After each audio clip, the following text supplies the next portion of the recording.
Galera, é bater o olho nesse quadro para perceber que ele não atende a requisitos normativos. NR12, NR10, NBR 5410. A gente consegue perceber isso só por não ter sinalização, que é obrigatória hoje por norma, tá? Vamos entender melhor isso? Cara, quem tem instrução, que seja um pingo de instrução, é bater o olho para perceber. E a gente começa a pensar o seguinte, cara, se não tem nem a sinalização, que são adesivos que às vezes você compra e instala por R$ 5, né? Um conjunto você vai pagar aí 12,50 às vezes, o que mais não está de acordo? Porque tem aquela máxima que eu sempre digo pra galera, que é o seguinte, como se faz qualquer coisa?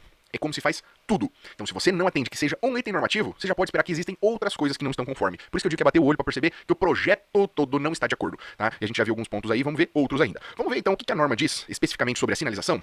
Basicamente o seguinte, né, estamos falando de NR12 nos itens 1228 e 2281. Para advertir os trabalhadores sobre os possíveis perigos, devem ser instalados dispositivos indicadores, se necessário, de leitura qualitativa e quantitativa para o controle de segurança. Os indicadores devem ser de fácil leitura e distinguíveis um dos outros. Galera, o que é quantitativo? Então é determinar a quantidade. Então quando a gente diz, aqui no caso o risco é choque elétrico.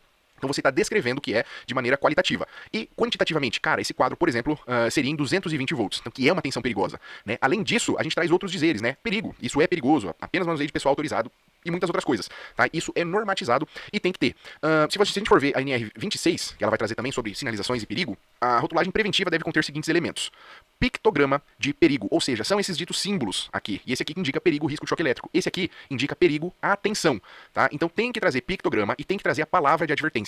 Por isso que quem faz as placas de sinalização tem que se atentar nessas coisas, que a industrialista usa as nossas que já estão todas corretas, beleza? Tem que trazer também frases de perigo, frases de precaução e informações suplementares. O que estamos falando aqui? Tensão perigosa dentro do quadro, desligue e bloqueie fonte de energia antes de abrir o painel, acesso permitido apenas a pessoas autorizadas, o perigo, o descritivo do risco, o símbolo. Então, cara, são poucas coisas, poucos adesivos, mas eles dizem muito. Até a cor, né? A cor, o símbolo, a escrita, normatizado, beleza?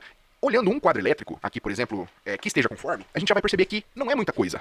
Trouxemos aqui nesse um caso, por exemplo, perigo, risco de choque elétrico e perigo, tensão de operação. A própria flange do botão de emergência, para indicar aí a parada de emergência, né, o botão vermelho, mas em questão de sinalização, além de tudo isso, a própria placa de máquina. Tá? Vamos ver o que a NR12 fala sobre a placa de máquina, ou também dita placa de equipamento?